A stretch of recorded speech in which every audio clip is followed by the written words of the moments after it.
Let's do it over here. We remember the last time. Keep it going for Jim Kellner and Tom Puma. Yes, my name is Jonathan David, and I am a ninja. That's right, I am a ninja. It's not a character. It's not a character. Jonathan David, the comedian, is also a ninja. And I know you're like, oh, Jonathan, you don't look like a ninja to me. Of course not. Ninjas are masters of disguises. What, you think I might just show up here in an all-black ninja costume, like, you know, like Chris Farley or something like that? You would be like, hey, that guy's a ninja. Better keep an eye on him. He might be up to some ninja stuff. But I show up looking like me, and you look at me, and you're like, well, that guy's definitely not a ninja. Then as soon as your back's turned, ninja stuff, yeah, ninja stuff. So much ninja stuff. No, I actually am not a ninja, unfortunately, yet. But I do have like an interesting life. Both of my parents are deaf; they can't hear, or at least that's what they told me, so they didn't have to talk to me.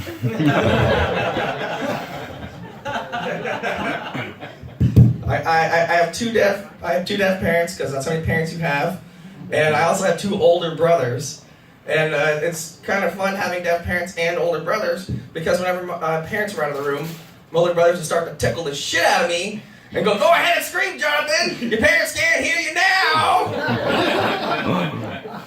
My parents can't ever hear me!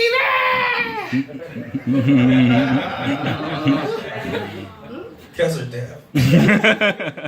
The hardest part about having deaf parents is having to ride in the car with them while they drive. Because my parents like to talk while they drive. You're like, yeah, I talk all the time when I drive. You talk with your mouth! They talk with their eyes and their hands. Do you know how frightening that is? To be riding in a car with somebody while they're not having their hands on the steering wheel? Like my mom would be like talking to me, and she'd be like talking with her hands and looking at me with her eyes. And steering with her fucking knee. And she's smoking a joint. I don't even know how she's talking to me. And she has the nerve to get mad at me. She's all like, why aren't you watching what I'm saying, Jonathan? And I'm like, because, Mom, I'm watching the fucking road.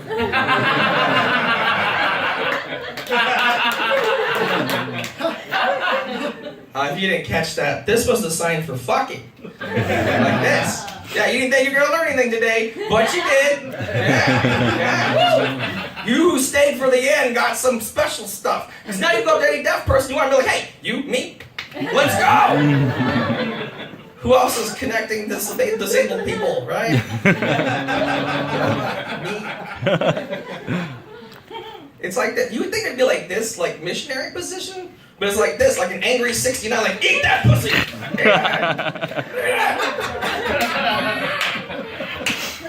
Now you know how I do a 69. Okay.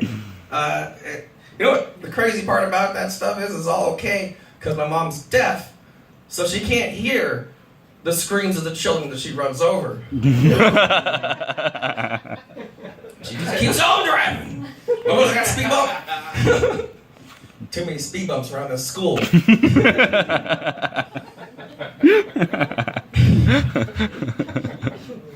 Oh, man. Another hard part about having deaf parents is I always had to wear earplugs when I went to sleep. Because my parents can't hear themselves while they're fucking. We're being real now. This is real time. Nobody should have to hear the sound of their little brother getting made. Alright, that's not right. Oh, the worst is for the neighbors. You know, the neighbors had to hear this all the time. What are they going to, how do they explain that to their kids? You know? What are you going to do, call my parents up? They're deaf, they ain't going to answer. Now, one time this guy, my neighbor came over. I could do this. Woo! He was all like, did you know that when you have sex, that it sounds like a robot is getting raped by a monkey?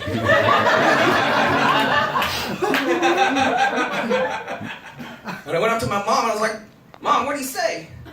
And she was like, he said he wanted a threesome. With a robot and a monkey.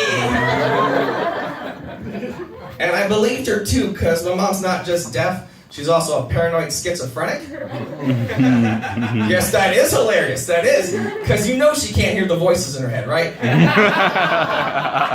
Boom! Yeah, that's my mom. I'm allowed to make fun of her. You can't, but I can. You didn't grow up with a crazy lady, I did. It's fun. Healing. I had a rough childhood growing up with a crazy deaf mom. I had a rough childhood. Ask me how rough it was. How rough was it? Thank you. My childhood was so rough that when I took a walk down memory lane, I got mugged.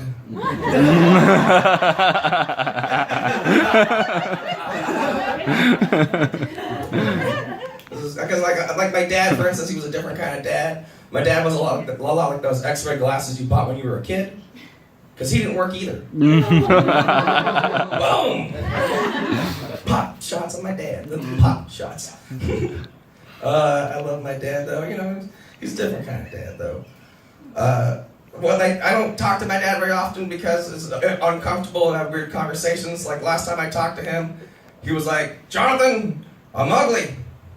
I was like, Dad, don't say that about yourself. You're not ugly. He goes, no, I am ugly. The last time I saw this hooker, I said, hey, hooker, give me a hand job.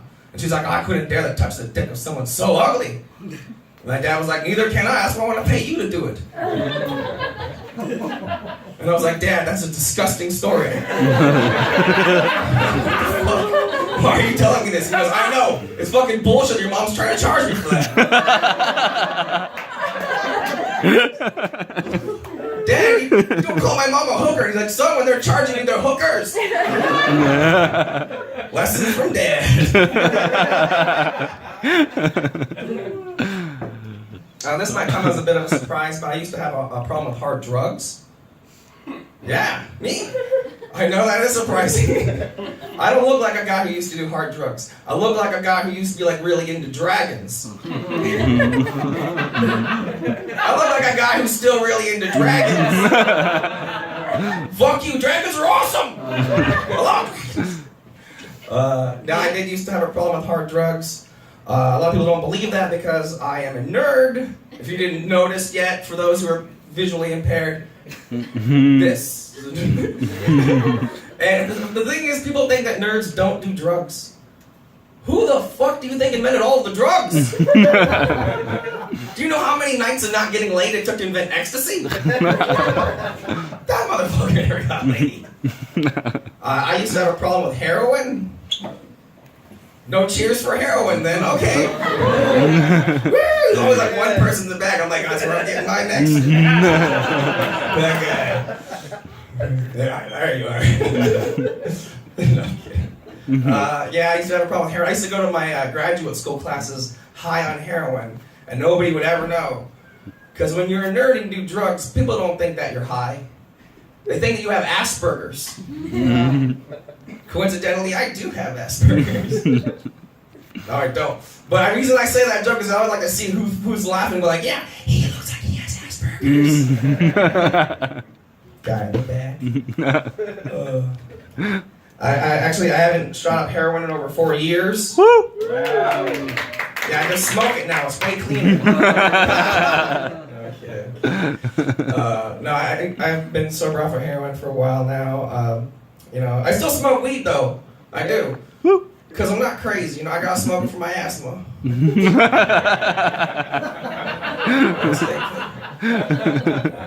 Don't take the white man's medicine and stuff. No, but you know what the hardest part about getting clean off our heroin is? Learning to cook with something bigger than a spoon. I remember the first time somebody handed me a frying pan, I was like, "How are you trying to get, motherfucker?" He was like, "Cook these eggs, junkie." And I was like, "Whatever, Dad." He comes back again. The delicious water. Man, it's a tough family. Of course I had a drug problem. I have a crazy, crazy family. You know what my earliest memory of going to school was? Is one time the school bus stopped at a red light, and right as it stopped there, this kid goes, "Hey, Jonathan, isn't that your dad?" And I look out the window, and sure enough, there's my dad on the side of the road, and his car is broken down. And the hood is up. And I know it's broken down because not just the hood up, but the car is shooting fucking fire out of the hood. Right? My dad's car is on fire, and he's in front of this car, and he decides this is an opportune time to kick the shit out of his car.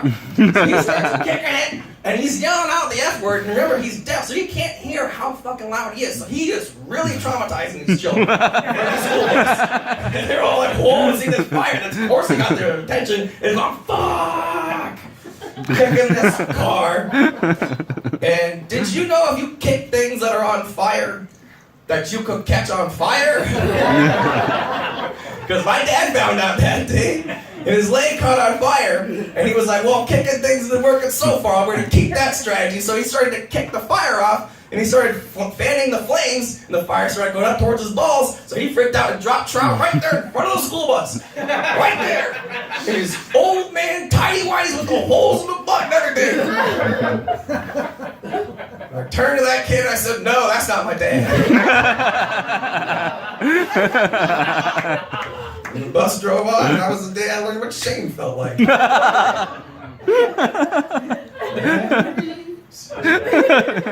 Oh, precious memories. Alright, I'll leave you guys with this last story. It's a true story.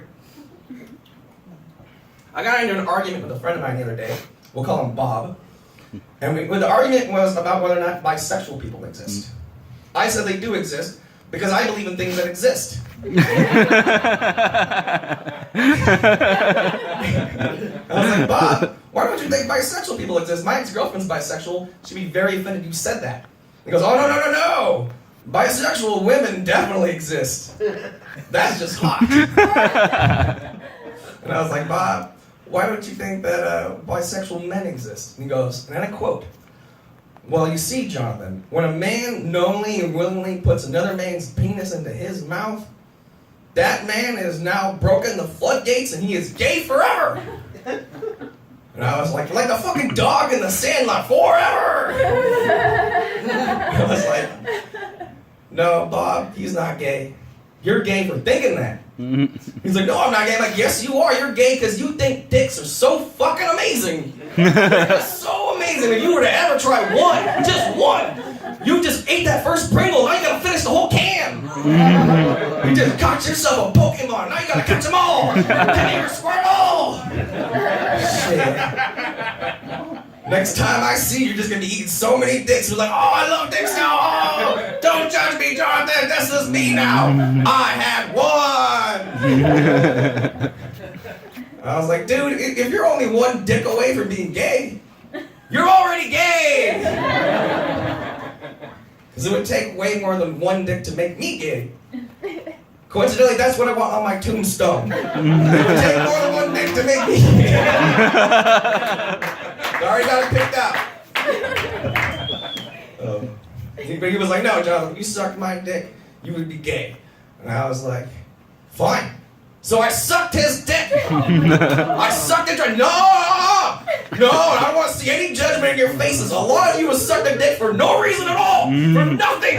Just because you wanted to. This was for rights. This was for justice. I'm a fucking hero. I sucked it good. I sucked it dry. It was the best he ever had. And afterwards, he was like, God damn, Jonathan. You know what? You're right. You're not gay. I'm not gay. You're right. And I was like, God damn right, I'm right. Now you know the lengths I'll go to win an argument. And then Bob said, Jonathan, I already knew the lengths you go to win an argument. This was my plan all along. I was like, God damn it, Bob, not again. Thank you, that's my time. My name's Jonathan David.